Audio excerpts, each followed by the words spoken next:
A'udzu billahi minasyaitonir rajim. Bismillahirrahmanirrahim. Syahdan, ketahui olehmu bahwasanya kalbi yakni hati dan ruh dan nafsu yakni akal sekaliannya itu pada iktibar makna yang kedua itu satu jua, yaitu latifah rabbaniyah wa ruhaniyah. Jadi sebenarnya hati, ruh, nafsu, akalnya hakikatnya sama. Cuman beda-beda i'tibar, beda-beda contoh. Nah, yang kena pegah jinnya tahu. Perikun latifah rabbaniyah wa ruhaniyah. Yakni yaitu jisim yang halus yang dibangsakan kepada perbuatan Tuhan dan dibangsakan kepada ruh, dan tiada bersalahan lafaz yang empat ini melainkan pada iktibar makna yang pertama itu juga. Karena kalbi pada makna yang pertama itu yaitu daging yang berupa seperti buah sanubari. Lagi tuah tanya buat yang kau ikut. Dan ruh pada makna yang pertama itu yaitu sesuatu seperti rupa asap yang terbit daripada hati sanubari itu. Nyan. Dan musara ia kepada sekalian badan. Makna musara itu buat berkumpul, bermuara. Nya musara nya matapak di badan. Dan apabila terbit ruh daripada segala badan, niscaya matilah badannya. Dan dinamakan oleh ahli tabib akan ruh hayawan jasmani. Ya, banyak kenapa yang satu ahli kali satu Jumaat yang kakal itu. Nya kecok kesimpulan dari yang kata buat padum-padum. Dan nafsu pada makna yang pertama itu ibarat daripada makna yang menghimpun ia bagi kuat marah dan segala syahwat dan segala perhimpunan padanya, segala sifat yang kecelaan daripada nafsu amarah bisu. Makna nafsu yang kepun tempat menghimpun segala keburukan.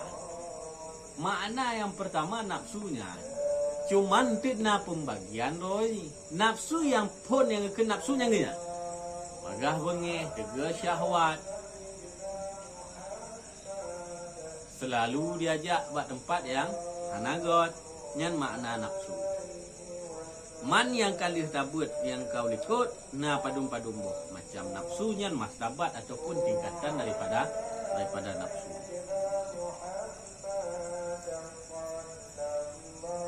Dan akal pada makna itu yaitu ibarat daripada sifat alim yang di dalam hati, dan dengan dia mengetahui akan segala hakikat suatu yang tersebut dahulu itu.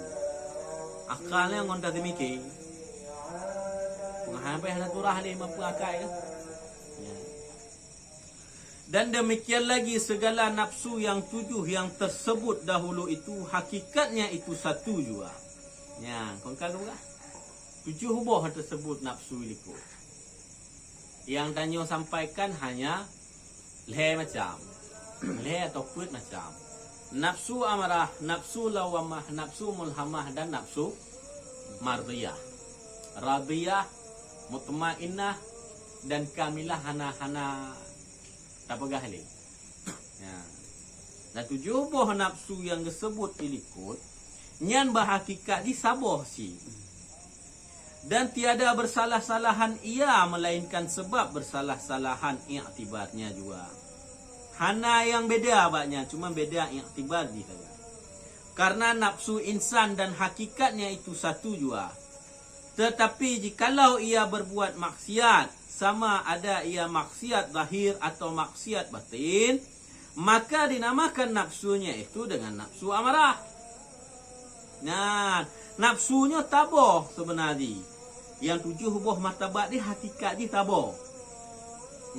Karena nafsu insan, nafsu ba insan, nya hakikat dia tabah. Hanala. Cuman yang membedakan dia tahu. Tahu yang membedakan nafsu amarah, nafsu lawamah, nafsu mulhamah, nafsu mardiyah, nafsu radiyah, nafsu mutmainnah, dan nafsu kamilah. Tahu yang membedakannya? Yang membedakannya adalah perilaku real. Baik maksiat secara zahir ataupun maksiat secara batin. Maka itu dinamakan dengan nafsu amarah. Yang melakukan maksiat zahir dan melakukan maksiat batin itu dinamakan dengan nafsu amarah. Dan jikalau ia taubat daripada maksiat itu, dan taubat ia daripada maksiatnya, dan mencela ia akan kejahatan-kejahatan yang kalihi buat, maka dinamakan nafsunya itu dengan nafsu lawamah. Buat maksiat tapi benci kepada maksiatnya. Kena alam leh bubut kena arolah, maka itu dinamakan dengan nafsu lawamah. Dan jikalau sangat gemar hatinya itu kepada berbuat ibadat yang zahir dan ibadat yang belum tetap, ia akan yang demikian itu dengan dia, maka dinamakan nafsunya itu dengan nafsu mulhamah. Melakukan ibadat, taat, gemar akan melakukan ibadat, walaupun hana tetap dalam melakukan ibadat, tetapi kita hana melakukan maksiat, maka dinamakan nafsu itu adalah nafsu mulhamah. Dan jika sangat gemar hatinya itu kepada berbuat ibadat yang batin, serta tetap hatinya itu akan yang demikian, maka dinamakan akan nafsunya itu dengan nafsu mutmainnah. Seperti yang telah terdahulu disebutnya itu, wallahu a'lam. Nafsu mutmainnah, kesimpulan dari yang kali tabu padung go Jumaat yang kau ikut, orang-orang yang melakukan ibadat, ibadatnya adalah ibadat batin, tetap dia kepada ibadat tersebut, maka orang tersebut sudah berpangkat bernafsu mutmainnah. Lagi yang kali disebutkan padung-padunggo yang kau ikut. Lebih hebatnya, wallahu a'lam gekele pengarang kitab. Kita yang lebih tahu.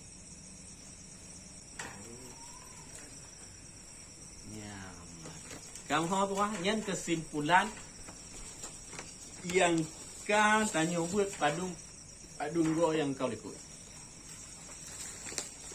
Tak buat kau panjang lebar. Tapi yang kecil simpulan hana setengah halaman. Baca kau. Cuma yang disimpulkan legonya amarah, lawamah, mulhamah, mutmainnah.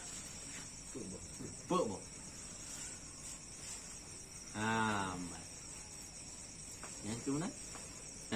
Punya pertanyaan? Ya. Kesemuanya itu nafsu pada hakikatnya satu. Semua martabat itu 7 pembahagian pada hakikatnya itu satu. Itu yang satunya. Taboh lagi. Nafsunya taboh. Ya, nafsu. Cuma bercabang. Ya kan? Yang cabangnya hakikat taboh. Nafsu yang membedakan cuman perbuatan. Jina mana lumbuh sentak? Wate tak ikhlas dengan nafsu, timbul je ke perbuatan maksiat baik yang zahir ataupun batin. Ya kan? Ya. Ketika ikhlas nafsu, berarti hal yang berbau dengan syahwat. Lagi kan? Kau mana? Berarti gege sebutkan nafsu yang terbayang aju secara zahiriah ni, nafsunya nafsu amarah. Nafsu berbuat syahwat, nafsu berbuat kekejian, kejelekan, keburukan. Contoh mudahnya, manusia itu kan satu. Insan itu kan satu. Tak boh kan? Kehana insan yang lain. Insan itu adalah manusia. Kau mana? Nah, yang membedakan antara manusianya dengan manusia je, Bentuk fisik. bentuk fisik yang pertama, Karakter. bak akal, bak sifat. Kan? Begitu juga dengan nafsu. Nafsu itu satu. Yang membedakan nafsu itu dari segi ibadatnya, baik ibadat secara zahiriah maupun ibadat secara batiniah.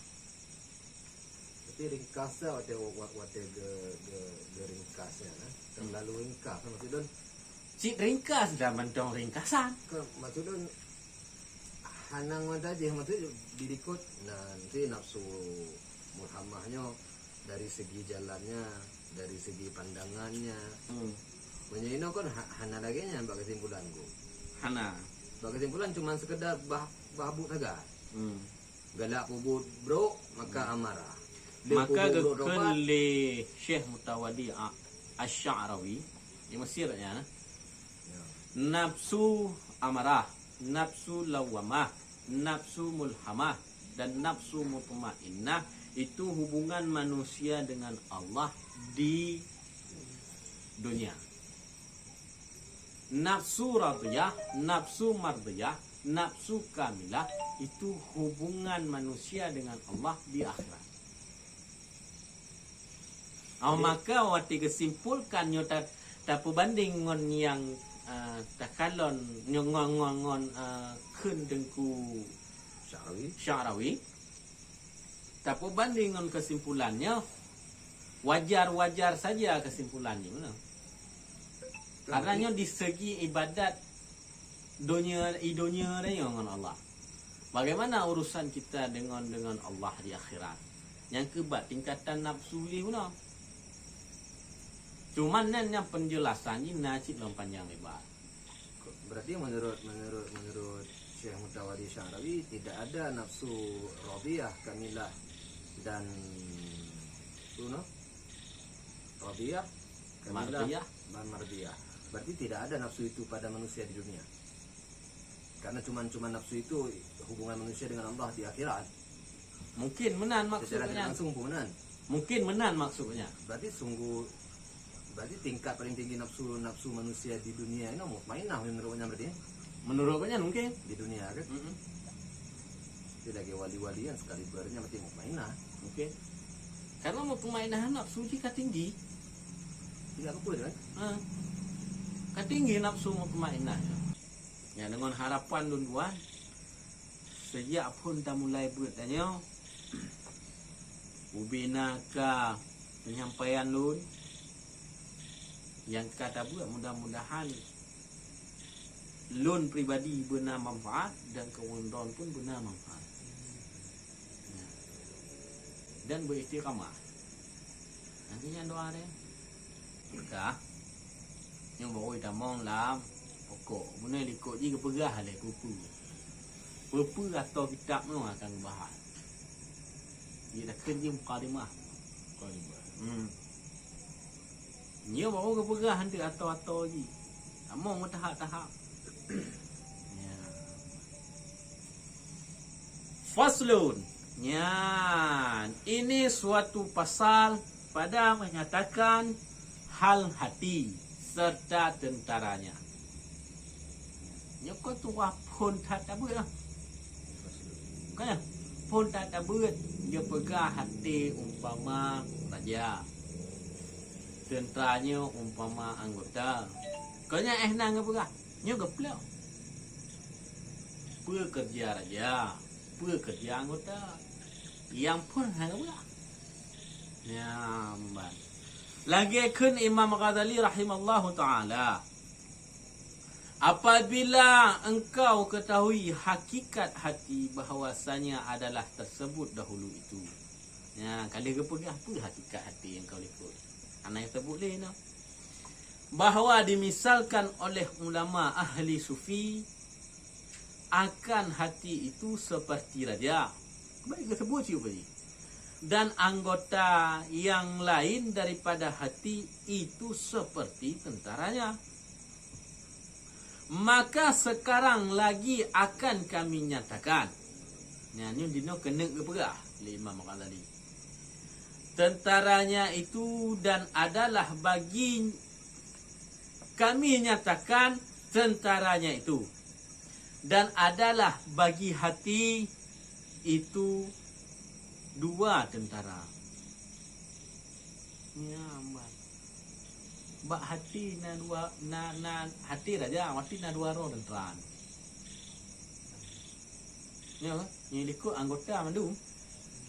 Ya, adanya di hati disebut anggota yang lain daripada hati itu seperti tentaranya. Maka sekarang lagi akan kami nyatakan tentaranya dan adalah bagi hati itu dua tentara. Pertama, tentara yang dapat dilihat dengan mata kepala. Oh, nyan kena guna. Ya, mbak. Tentara yang dapat dilihat dengan mata kepala dan telinga dan barang sebagainya seperti yang lagi akan datang. Nanti ke belah. Toh tentara yang lemah tak kalon ngati. Tak apa yang belah ni. Anggota yang lemah tak kalon ngomata ule. Selain nanti. Jangan aki mata, hidung, abah, dunia, perut, pula. Farad. Tapi tenang aku hantar dengar ban kau nak pegah. Hatinya ada dua buah tentara berarti. Ni mana? Ya. Berarti konnya yang tersebut. Kon mana mampu? Ba hatinya na dua tentara. Mafhum ni lagi. Gubernur na dua pamtuk ataupun na dua pengawal. Satu pamtuk pengawal tertutup, tabah hati pengawal terbuka. Yang mana mafhum ni? Toh mana pamtuk? Toh pengawal katnya ya hanai curi go. Bulan. Toto pengawal katnya mana yang bagian dua. Beri bojang tolong. Umpama ni lagi nya contoh si. Ni menanji hati puno. Na dua tentera. Na dua anggota yang lemah ngomata ule dan mungkin tak bote yang kena pegah yang lemah hana lemah ngomata ule. Tak punya pekot. Nyamban. Karena tentara yang dapat dilihat dengan mata kepala dan telinga dan perut dan farad dan barang sebagainya seperti yang lagi akan datang. Karena segala maksiat yang zahir dan taat yang zahir itu jadi keduanya itu daripada segala anggota yang zahir. Ya, ulang lo minggu tu.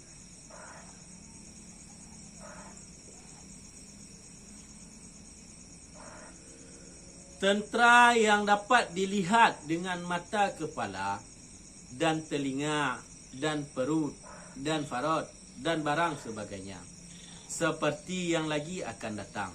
Karena segala maksiat yang zahir dan taat yang zahir itu jadi keduanya daripada segala anggota yang zahir. Ya. Kampung anak bayar wali ya. Lahirna ibadat, lahirna maksiat karena anggota yang zahir. Taat yang zahir. Taat yang zahir, sembahyang, puasa, bersedekah. Ya kan? Yang salah sabah contoh taat yang zahir. Nyo terjadi puasa, terjadi bersedekah, terjadinya solat, terlaksanakan solat, nyo dikarenakan anggota yang zahir. terjadi maksiat yang zahir, mencuri, menjudi, menzina, mabuk dan segala macam. Nyonya terjadi dikarenakan anggota yang zahir pula. Anggota yang zahir mendahirkan maksiat yang zahir.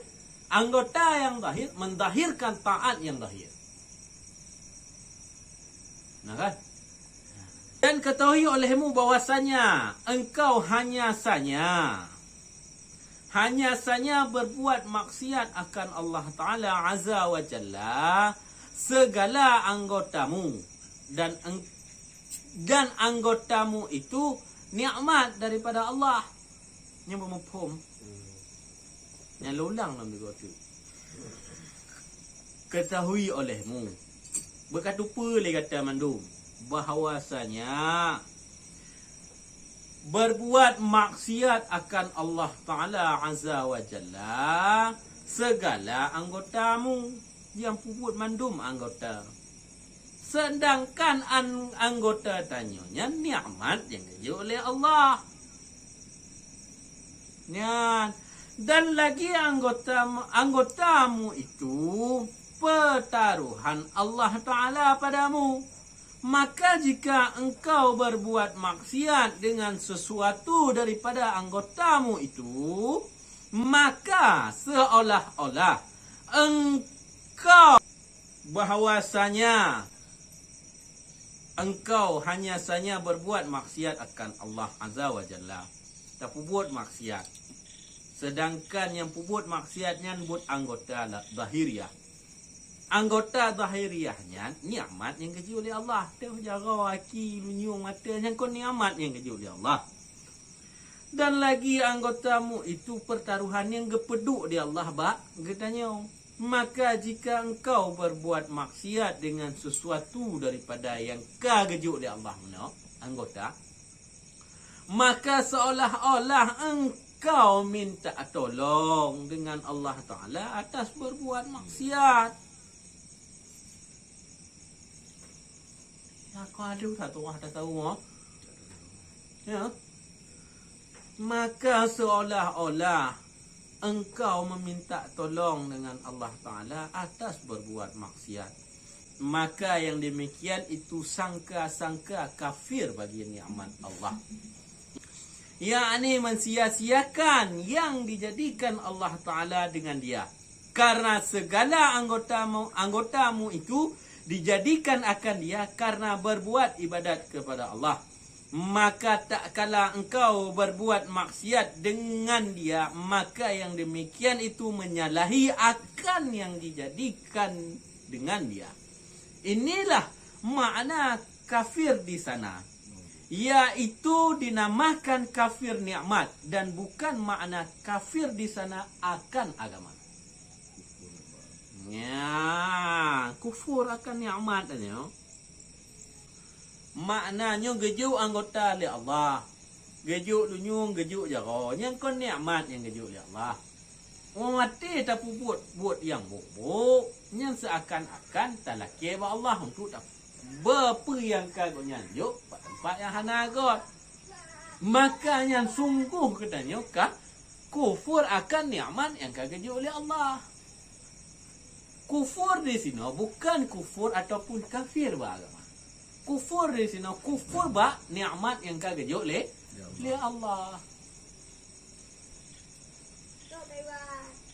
Nyan tuai.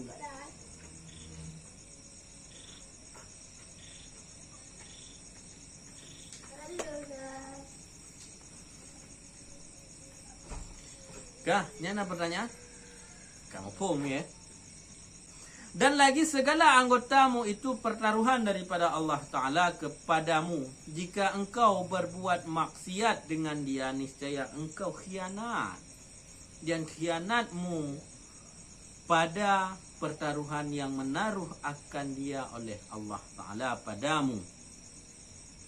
Nyaman. Gimana kira khianat oleh Allah?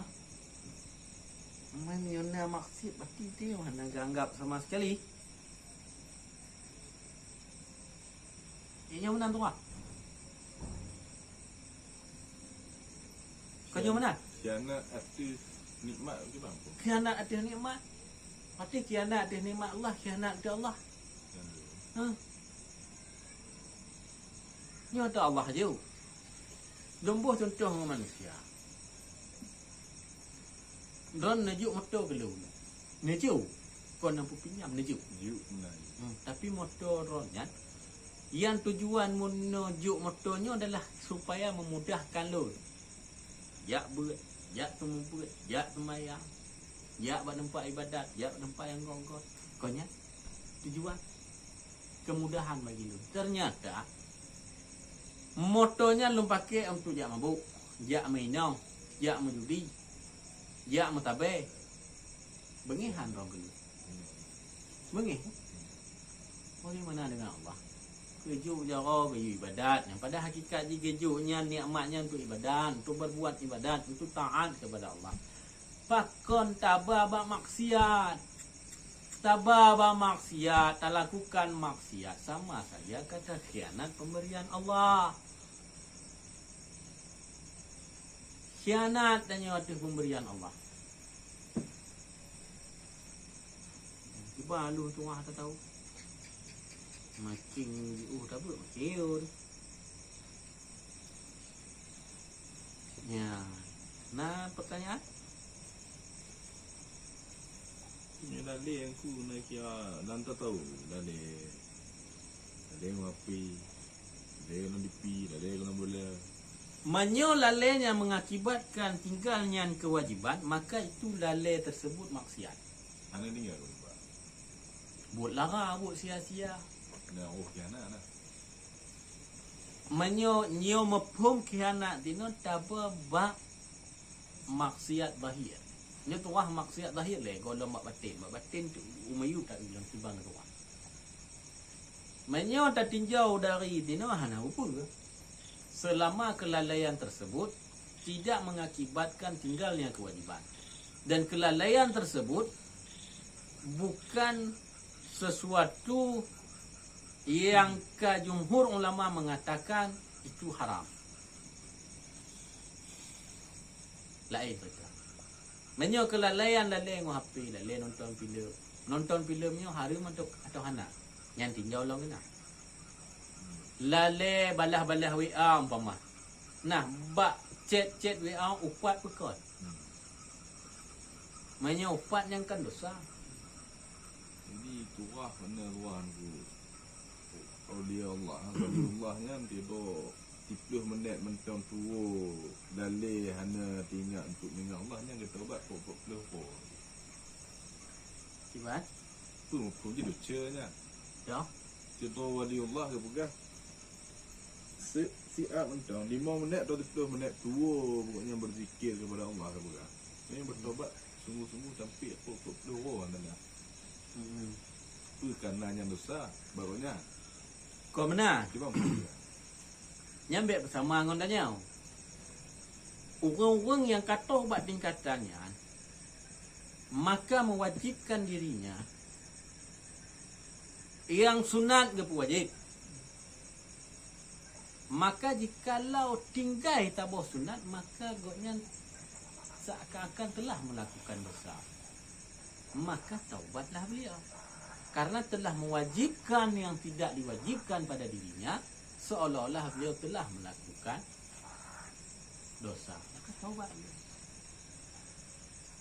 Orang-orang yang kata buat tingkatannya, kalau tabut Jumaat yang kau ikut, orang-orang yang kata buat tingkatannya, yang sunat ke wajib. Puasa hanali puasa sunat, yang nak puasa wajib, mandu wajib punya. Sembahyang hanali sembahyang sunat, sembahyang wajib, mandu wajib punya. Ketika tinggal tabuh sembahyang sunat entah, yo karena melakukan dosa bak roh aku wajib seakan-akan rohnya merasakan melakukan dosa, tapi nyoba tadi mana? Kecuali kalau kata menazar. Sebenarnya ilmu tasawuf dan ilmu fikih ini saling bertolak belakang. yang pula aku. Saling bertolak belakang, masyhuri saling bertolak belakang. Tapi kagak buktikan oleh Syekh Junaid Al-Baghdadi bahwa fikih dan ilmu sufi tidak bertolak belakang. Gepiring oleh Syekh Junaid Al-Baghdadi. Syekh Junaid mengartikan ilmu fikih itu sebagai tuntunan. Tahu kemarin. Tasawuf, pengamalan. Pengamalan je tasawuf. Fikihnya sebagai tuntunannya. Ini nyoba Syekh Junaid Al-Baghdadi. Syekh Junaid Al-Baghdadi kan gebut bak salah tidur murid daripada Imam Syafi'i yang hana salah lun Imam Al-Ka'bi nan. Al-Kalbi, astagfirullah, Al-Ka'bi yang hana salah lun. Dan guru Syekh Junaid Al-Baghdadi nya murid sekaligus sahabat Imam Syafi'i. Syekh Junaid aslinya kan Iran. Iran duduk menetap di Baghdad. Sehingga gelarnya Baghdadi. Sebabnya di Iran mantau Baghdad. Tahu Baghdad mantau but gaknya ngepelara leh paman gaknya kayak tim piatu. Dia buat bah salah tidur murid dan sahabat Imam Syafi'i.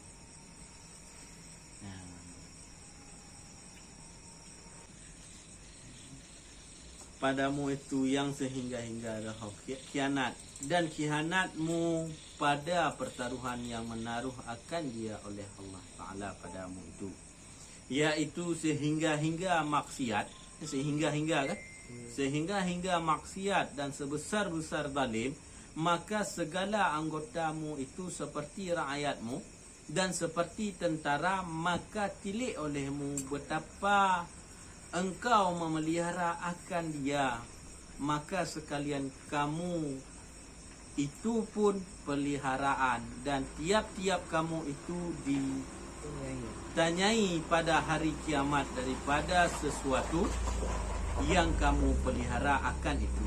Maka wajib atas tiap-tiap orang yang mukallaf memelihara akan segala anggotanya itu daripada berbuat maksiat. Nyambat orang-orang yang melakukan maksiat dengan anggota zahir sama ke gepelara, lagi gepelara rakyat dan tentera lambut maksiat, makanya akan dipertanggungjawabkan di hadapan Allah. Orang yang melakukan maksiat guna dengan anggota sama ke pelara maksiat, maka pelihara maksiat yang sama lagi ada pelihara rakyat yang dan rakyat dan tentera ada yang guna dari berbuat yang anagot, makanya akan dan pertanggungjawabkan untuk di hadapan Allah. Ya, yang ketik ini. Ya. Aduh tu kah. Tasawuf. Wallahu a'lam bis-shawab, ilaihi marji' wal ma'ab. Sallallahu ala sayyidina Muhammad sallallahu alaihi wasallam. Sallallahu ala sayyidina Muhammad sallallahu alaihi wasallam. Sallallahu